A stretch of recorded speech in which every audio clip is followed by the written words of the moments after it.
합니다. 사랑하는 여러분들, 우리는 믿음이 있어야 되는 것입니다. 참된 믿음이 있어야 되는 것입니다. 진정한 믿음이 있어야 돼요.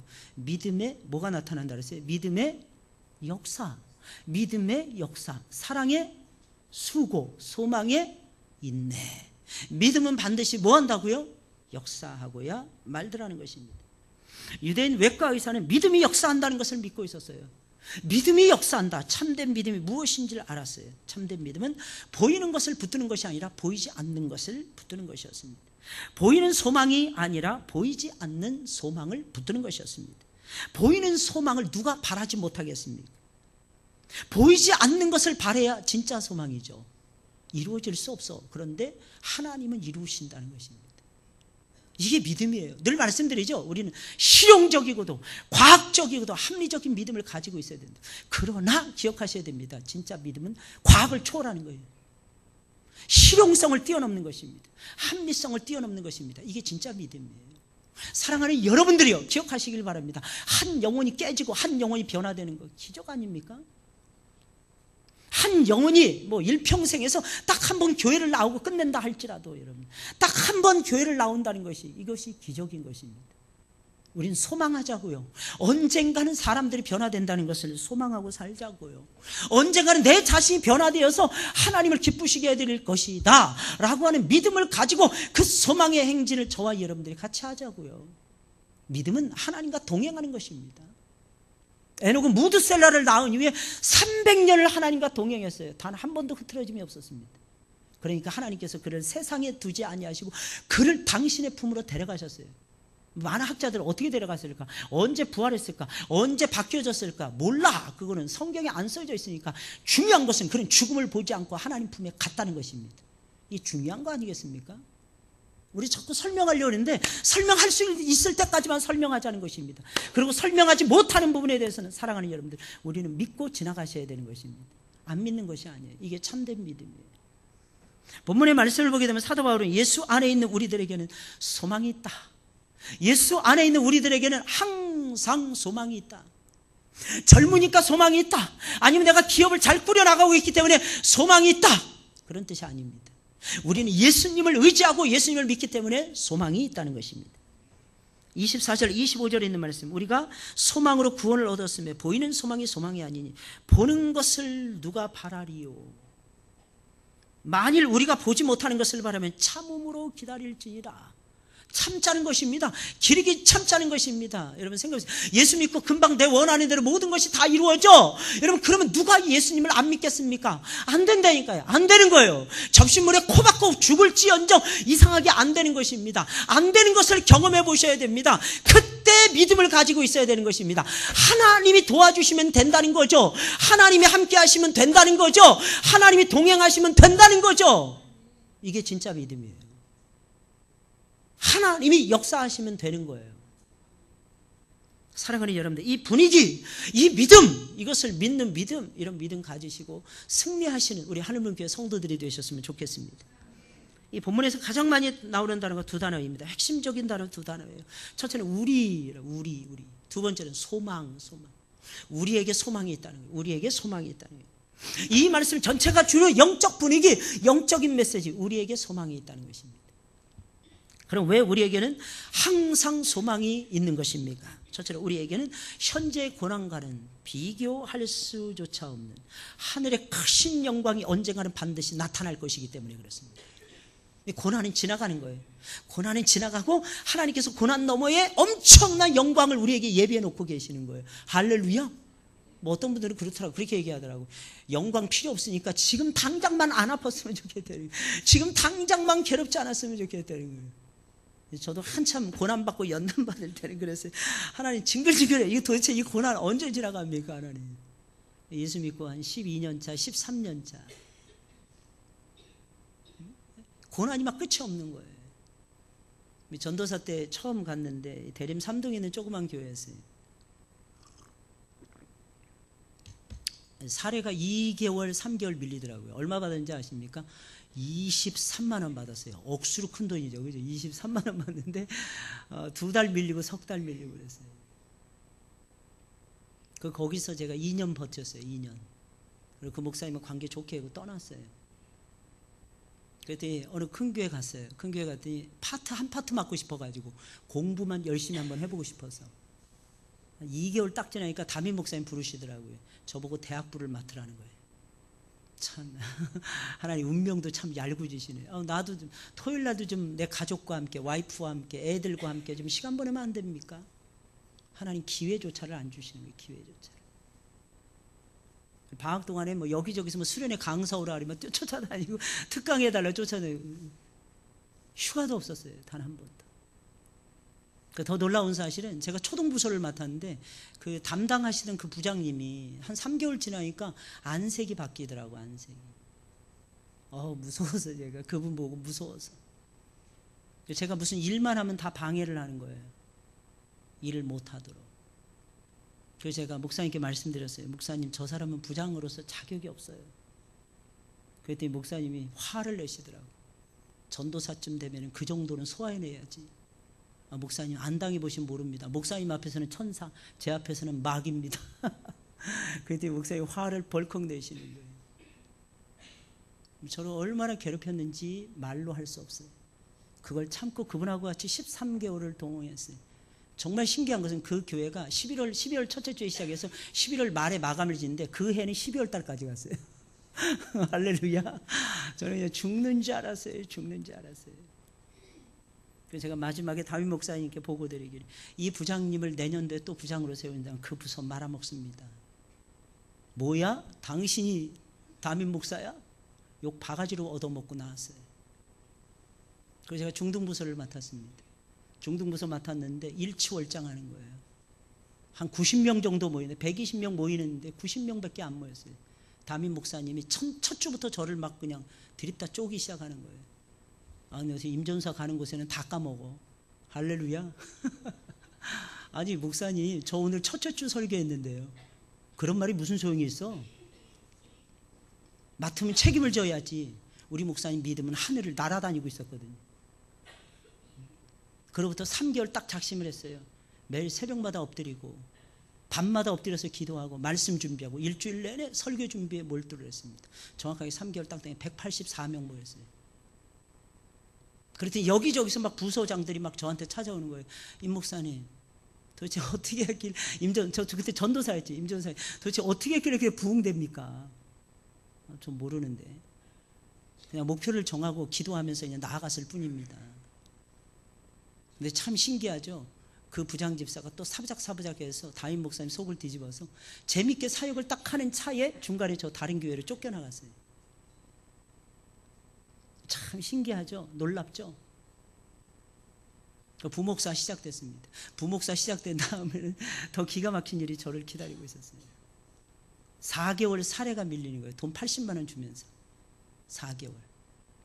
나중에 제가 5년 동안 그 교회에서 봉직을 했는데 그 교회 제가 3년 만에, 3년이 아니죠. 그 해에 저를 보낸 다음에 우리 담임 목사님 회개하시고 저를 다시 부르셨어요. 임강사, 나한테 와줘. 그분은 절대로 부격자 부를 때 전화 안 하시는 분이에요. 자존심이 엄청나게 세시거든요. 임강사, 당신이 필요해. 당신 내 옆에서 좀 도와줬으면 좋겠어. 목사님 죄송합니다. 한번 떠나온 교회는 다시 안 갑니다. 뭐야? 내가 너를 아들처럼 여기는데. 예, 그래도 못 갑니다, 목사님. 왜? 목사님이 저를 버리는 카드로 썼으니까. 다시는 제가 그 교회 고개를 들고 못 갑니다, 목사님. 그리고 5년 동안 그 목사님에게 제가 찍혔어요, 사실. 그 목사님이 우리 교단에서 총회장까지 하시고, 저 목사 안수 받을 때 당신 무슨 목사 자격이 있냐? 운운하셨던 분입니다. 너무너무 신기한 건 하나님께서 돌봐주시고 보호해 주시더라는 것입니다. 4개월치가 밀리는데 미치는 거예요.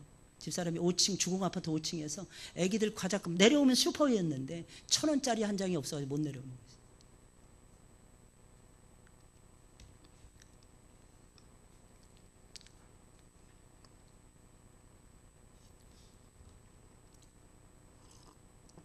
근데 그 목사님 대단하신 분이에요. 제가 마지막 인사를 하고 뉴질랜드로 떠날 때였는데 저보고 종이 하나를 가져오시면서 사인을 해달라는 거예요. 저한테 원래 제가 사임을 하잖아요. 제가 해외 공부하러 가면 공부하는 비용 다 대주겠다 그랬어요. 제가 개척을 하면 개척 비용 다 대주겠다 그랬어요. 제가 3년차 되던 해에 그 교회 간다. 부목사로 3년차 제가 사임하겠습니다. 제가 다른 계획이 있습니다. 그때 목사님 제 발목을 잡으면서 우리 교회 꼭 필요하니까 부목사로서 좀 있어 달라는 거예요. 나하고 5년만 같이 있어 준다면 내가 당신 거 책임져 줄게. 근데 그 사인하라는 그건 뭐냐면 그동안 밀린 사례 있죠. 그게 한 1,000만 원이었어요. 그걸 헌금하라는 것이었어요.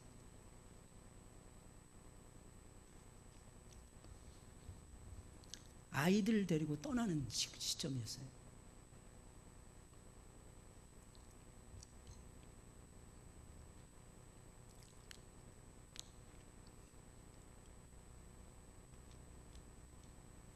소아인에게가 너무너무 힘들더라고요.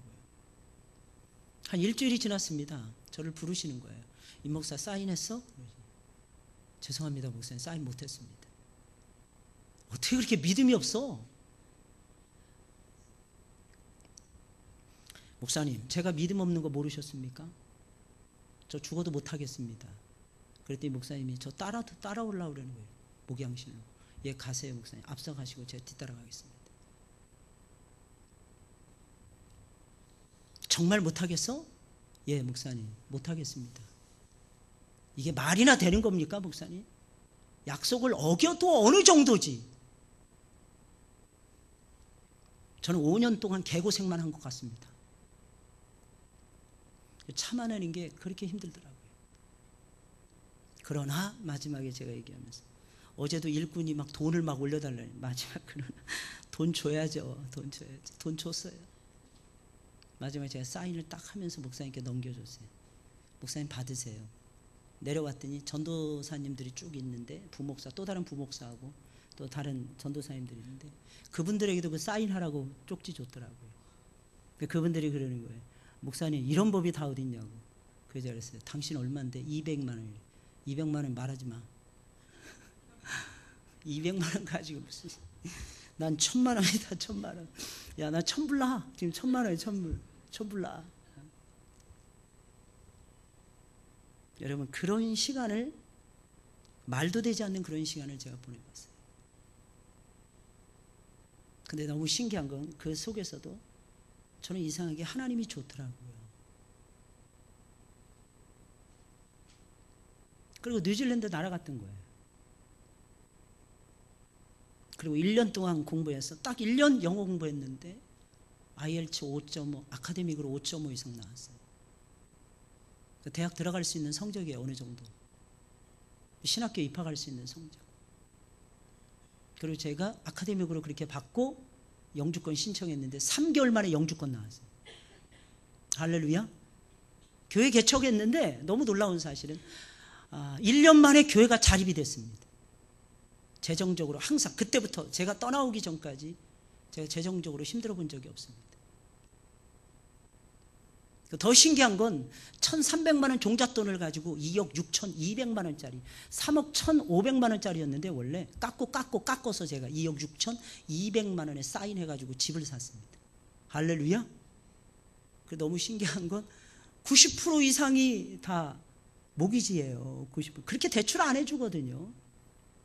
놀라운 사실은 하나님이 길을 열어주시더라고요. 제 이름으로 된 명의를, 제 이름 석자가 그렇게 위대한지 몰랐어요. 하나님이 길을 열어주시는 거예요.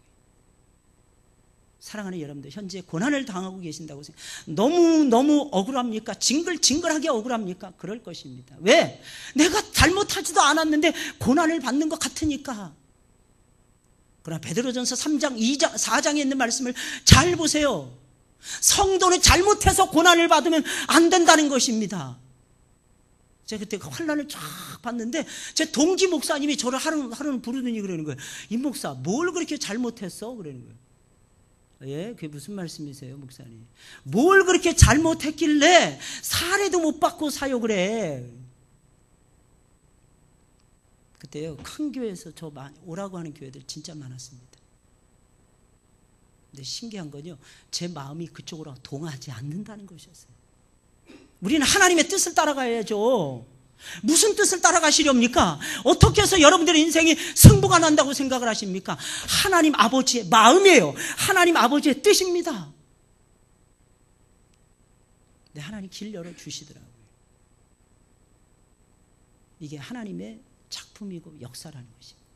할렐루야. 현재의 고난, 장차 우리에게 나타날 영광과 좋게 비교할 수 없습니다. 그 영광이 너무너무 큰 거야. 그러니까 현재의 고난이 안 보이는 거야. 왜? 이 고난이 아무것도 아니니까. 이 고난이 지나갈 고난이니까. 이 고난은 없어질 고난이니까. 어차피 눈물을 흘리면서 참아내요. 말씀드렸죠? 제가 처음에 가서 2달이 지났어요. 돈이 다 탈락탈락 다 떨어졌어요. 학생 비자를 받아야 되는데 31,500불이 있어야 된답니다. 통장 안에. 제가 가지고 간 전 재산이 2만 불이었는데 통장에 31,500불이 필요하다고. 5번을 이민성 직원을 찾아가서, 처음 갔으니까 영어도 잘 안 되는 시절이었어요. 직접 이민성 직원을 만나서 그 여자하고 단판을 짓는. 놀라운 사실은 그때 당시에 웬만한 아이들 학비가 1년에 300만 원, 둘 합치면 600만 원이었어요. 근데 우리 아이들은 110만 원에 받아주는 거 있죠. 할렐루야. 그 돈이 없는 거야. 낼 돈이 있으면 많아지면. 근데 생전 처음 만났던 목사님이 계세요. 김해 성남교회 목사님이라고. 그 목사님이 저희가 이사하는 그 날에 학비를 내야 되는 날에 전화를 해주시는 거예요. 이 목사님, 내가 90만 원 붙였어. 3개월치 작정해서 붙였어. 기운내. 그래서 겨우 학비 좀 추가해가지고 우리 아이 학비 냈어요. 돈이 없는데 기도하는 중에 거기서 만났던 한국인 장로님이 계셨어요. 전화 부탁할까 말까 망설이다가 도저히 안 되겠어요. 한 4번 빠꾸 당하니까 그분에게 바로 전화를 드렸어요. 스폰서십이라는 건데, 제가 제 집이 있어가지고 돈이 항상 7만 불, 8만 불을 제가 언제든지 꺼내 쓸 수 있도록 마이너스 통장을 만들어놨어요. 그 만들어 놓은 이유가 있습니다. 어려운 사람 스폰서십으로 도와주려고. 어려운 사람 스폰서, 돈이 통장에 뱅크에 있어야만이 도와줄 수 있는 거거든요. 그걸 제가 한 10년 넘게 하다가 왔습니다. 근데 그 장로님의 도우심이 너무 좋아서 그 장로님에게 제가 부탁에 전화를 드렸어요. 장로님, 제가 이래저래해서 학생비자 받아야 되는데 스폰서십이 필요하답니다. 근데 그분 통장에 최소한 4만 불 이상 있어야 돼. 그래야지 3만 불짜리 찍어줄 수 있는 거예요. 근데 그분이 대뜸 그러시는 거예요. 아, 목사님, 뭐 이런 걸 가지고 다 고민하십니까? 처음 본 사람이 처음 본 사람. 언제 해드릴까요? 오늘 해드릴까요? 내일 해드릴까요? 시간은 목사님이 자유롭게 정해 주세요. 그분이 사실은 그 나라 현지인 교회의 장로님이었는데 그 현지인 학생들이 많이 모이는 그 영어 예배를 드리는 그런 교회였어요. 근데 저를 처음 만나서 저에게 무슨 매력이 꽂혔는지, 제가 잘한 것도 없어. 제가 뭐 설교를 한 번도 해본 적이 없어. 그분 앞에서 단 한 번도 가르쳐 준 적이 없어. 근데 그분이 제 눈빛이 살아있다나 뭐 어쨌다나 하면서 한다는 소리가 나를, 우리 저기 청년들 한 100명 정도 되는데 그 아이들 좀 가르쳐 달라고 저한테 부탁을 했어요. 근데 그 담임 목사님이 노였어요. 이젝트했습니다. 그래서 저한테 미안한 마음을 가지게 하나님 만들어 놓으신 거야. 그 다음에 하나님 작업하신 거예요. 그래서 그 다음날 바로 이 학생비자 도장을 꽝 찍었습니다. 할렐루야. 기적이에요, 기적. 사랑하는 여러분들, 제가 이 말씀을 드릴 이유가 무엇일까요? 우리 목사님 또 잘난 척 하나 보다. 할렐루야. 우리 하나님은 우리 목사님의 하나님이셔. 틀렸습니다. 여러분들의 하나님으로 체험하시라고 말씀드려요. 체험하시라고. 하나님 역사하십니다. 현재의 고난은 장차 우리에게 나타날 영광과 비교할 수 없어요. 좋게 비교할 수 없습니다. 고난은 지나갑니다. 환난은 지나갑니다. 영광은 영원합니다. 영광은 계속되는 거예요. 하나님이 여러분들을 사랑하시기 때문입니다. 할렐루야. 제발 믿으세요, 여러분들. 우리에게는 항상 소망이 있습니다. 그리스도 예수 안에 있기에 소망이 있습니다. 그 안에서 언젠가는 모든 것이 회복되는 영광을 누릴 것이기에 우리는 소망이 있습니다. 두 번째로, 성령께서, 우리에게 항상 소망이 있는 것은 성령께서 우리를 위해서 친히 간구하시며 우리를 항상 도와주시기 때문입니다. 오늘 보면 26절 27절에 우리 다 같이 한번 읽어볼까요? 시작. 이와 같이 성령도 우리 연약함을 도우시나니 오직 성령이 말할 수 없는 탄식으로 우리를 위하여 친히 간구하시느니라. 마음을 감찰하시는 이가 성령의 생각을 아시나니 이는 성령이 하나님의 뜻대로 성도를 위하여 간구하심이니라. 아멘. 이 고난의 밤을 만나면, 저를 보세요. 고난의 밤을 만나면 뭐가 제일 필요할까요? 고난의 밤을 만나면 뭐가 제일 필요할까요? 기도. 근데 참 신기한 게 있어요. 고난의 밤을 만나면 기도가 제일 필요한데 기도가 가장 안 되는 시기가 그 시기입니다. 기도는 언제 터지느냐? 고난을 만났다고 해서 터지는 것이 아닙니다. 내 안에 내 영혼이 살아나고 회복이 되어서 감사로 영광이 나타났을 때 기도가 터지게 되는 거예요. 감사하지 못하면 기도가 안 나타나요. 기도가 안 열려요.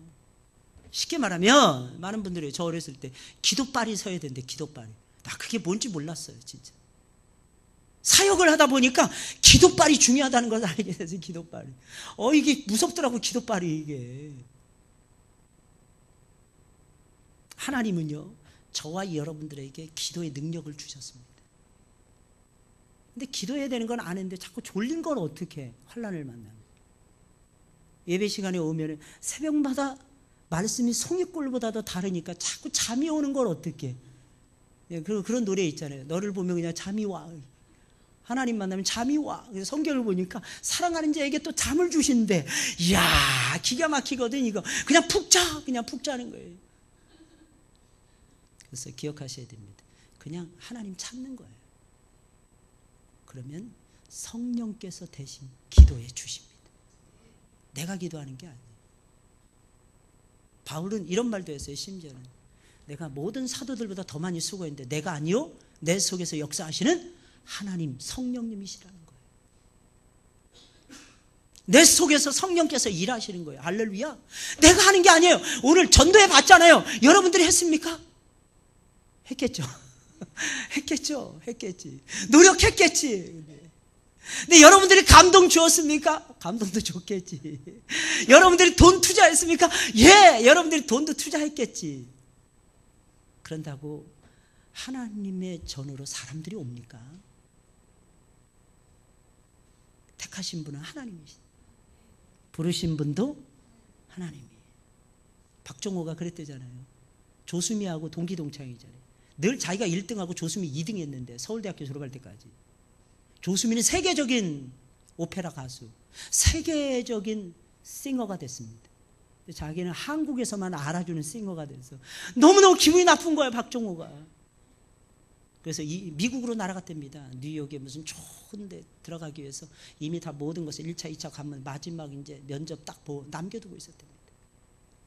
감기 몸살이 막 몰려와서 참으려고 막 애를 쓰다가 결국에는 병원 신세를 졌답니다. 결국 못 갔어요. 꿈이 날아가는 순간, 꿈이.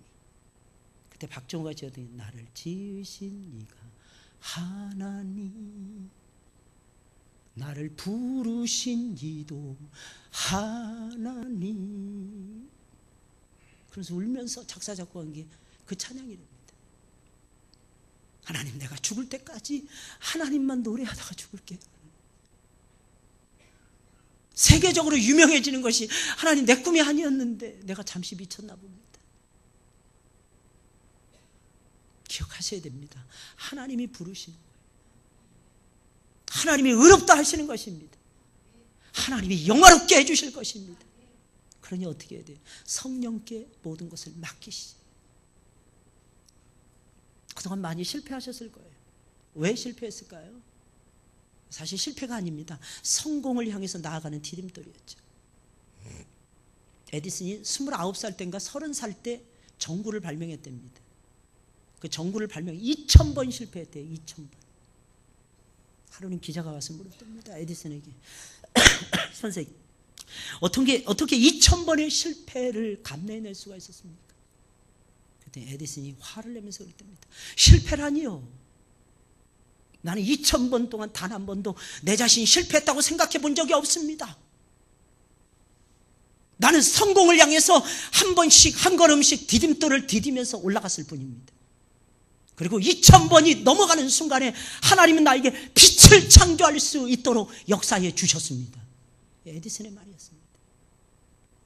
인생은요, 실패했다라고 말하기에는 너무너무 고귀하고 너무너무 아름다워요.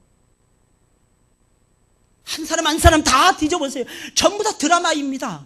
전부 다 소중한 영혼들이라는 것입니다. 그냥 드리는 말씀이 아니에요. 애들도 소중하고 청년들도 소중하고 장년들도 소중하고 연세 희끗희끗 하신 분들도 전부 다 소중하다라는 것입니다. 왜 소중할까요? 하나님이 만드셨으니까.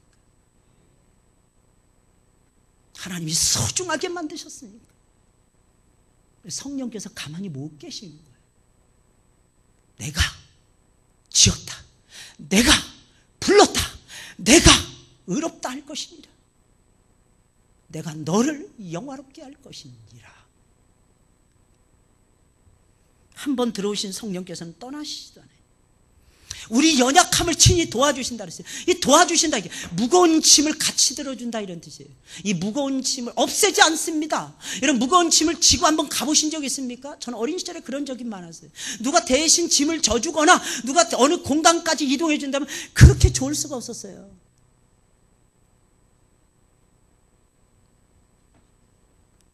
근데 성령께서는 없애지 않아요. 같이 들어주신, 같이. 왜? 짐이 없으면 교만해질까 봐.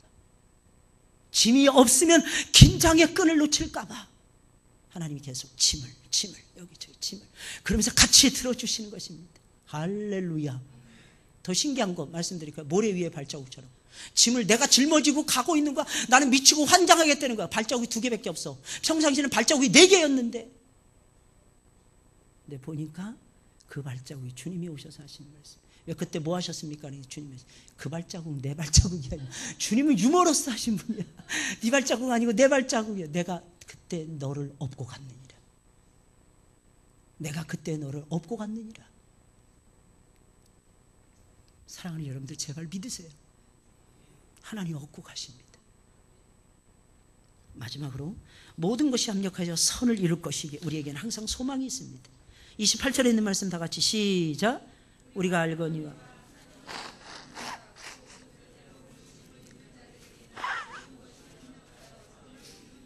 아멘, 아멘. 바울은 확신 있게 외치고 있습니다. 하나님을 사랑하고 하나님의 뜻을 따라가는 모든 사람들은 모든 것이 합력하여 선을 이룬다. 모든 것입니다. everything 모든 것을 얘기하는 것입니다. 여기서 잘 기억하세요. 이게 협력이 아니고 합력이라는 것을 기억을 하셔야 됩니다. 협력은 서로 돕는 거예요. 사람과 사람끼리. 합력은 다릅니다. 모든 것이 힘을 합쳐서 모든 것이 전세가 역전이 돼서 모든 것이 잘 돼서 마침내는 선을 이루고야 만다는 것입니다. 할렐루야. 믿으세요. 믿으세요. 눈물도 지금 쏟아야 돼요. 눈물도. 고난도 지금 받으셔야 됩니다. 그래야 미래의 영광이 나타나요. 혹시 과거에 고난 많이 받으셨습니까? 눈물을 많이 쏟아냈습니까? 사랑하는 여러분들, 하나님 안에 제대로만 서 계세요. 그러면 하나님께서 하늘이 터지도록 땅이 솟아나도록 여러분들에게 복을 부어주실 것입니다. 그런 하나님이세요. 모든 것이 합력해서 집에서의 일, 거리에서의 일, 직장에서의 일, 학교에서의 일, 세상에서의 일, 교회에서 겪는 모든 일들 다 합력해서 선을 이룹니다. 우리는 주변에서 일어난 여러 가지 일들 때문에 때로는 힘들 때가 너무너무 많습니다. 그러나 사랑하는 여러분들, 그 모든 힘든 것들이 모자이크처럼 짜여져서 나중에는 아름다운 색채를 띠는 작품이 되어져 있을 것입니다. 그게 하나님이 기뻐하시는 선한 일이라는 거예요. 그러면 모든 것이 합력해서 선을 이루려면 어떻게 해야 되는 것입니까? 2가지 기억하셔야 돼요. 하나님을 사랑하세요. 유명한 달가스라는 사람이 그랬잖아요. 덴마크를 구룬투비 목사님하고 2차 세계대전이 끝났을 때 가장 많이 처참하게 부서졌던 나라 중에 하나가 덴마크였습니다.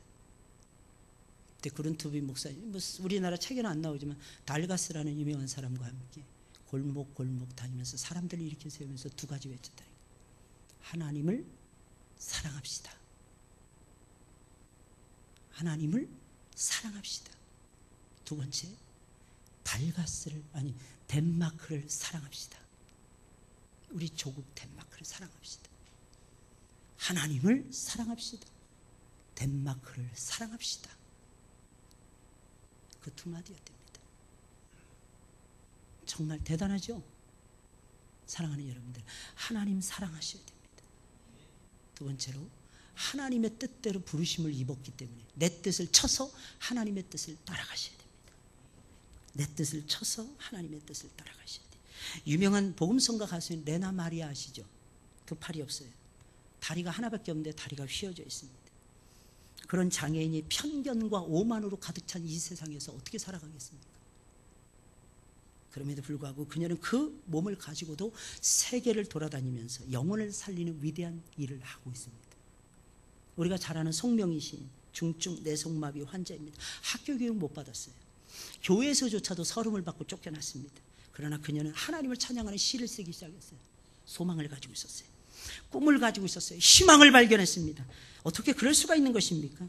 분명히 팔이 없는데, 팔과 다리가 없고 팔다리가 있어도 사용할 수 없을 뿐만 아니라 오히려 짐이 되는 지체를 가지고 있었습니다. 그런데도 불구하고 감동적인 인생을 그들은 살았습니다. 이유가 무엇입니까? 간단해요. 하나님을 사랑하는 마음을 가지고 있었기 때문입니다. 하나님의 뜻을 따라가는 정직한 영혼들이었기 때문입니다. 하나님 그런 사람들 사랑하십니다. 할렐루야. 좀 기억을 하세요. 우리 꿈을 꾸자고요. 무슨 꿈? 예수의 꿈. 예수의 꿈을 꾸세요. 오해하지 마세요. 해 아래서 하는 모든 수고는 다 헛되입니다. 세상에서 빛과 번쩍하고 날리고 소용없습니다. 시지프의 신화에 나오는 알베르토 까미가 지었던 그 내용과 똑같이 열심히 이 무거운 돌을 가지고 산꼭대기 정상에 갖다 굴려 올려면 신이 위에서 보고 발길질 해가지고 내 밑으로 떨어뜨려 버리는 거예요. 제가 알기로는 뭐 이건이라든지 뭐 이런 사람들은 한 수백 개의 돌멩이를 갖다 올라갔을 것입니다. 근데 다 하나님께서 발로 차버려요. 이게 인생입니다. 한 번도 못 올라간 인생이나 수백 개 올려놓다 다 굴러 떨어진 거나 똑같아요? 달라요? 마지막엔 똑같은 것입니다. 그런데 다른 인생이 있어요. 그게 뭘까요? 해 아래에서의 삶이 아니고 말씀드렸죠. 해 위에서의 삶. 그게 뭐예요? 하나님 나라를 꿈꾸는 것입니다. 하나님 나라를 이루어가는 것입니다. 나는 죽고 내 안에서 그리스도가 살아나는 것입니다. 나를 통해서 하나님의 영광스러운 나라가 이 땅 위에서 실현이 되는 것입니다. 그게 예수님이 꿈꾸는 하나님 나라였어요. 우리 예수님처럼 살아가야죠. 예수님의 꿈을 꾸셔야죠. 예수님이 꿈꾸던 그 꿈을 꾸시면서 그 꿈나라에서 저와 여러분들은 주인공이 되셔야죠.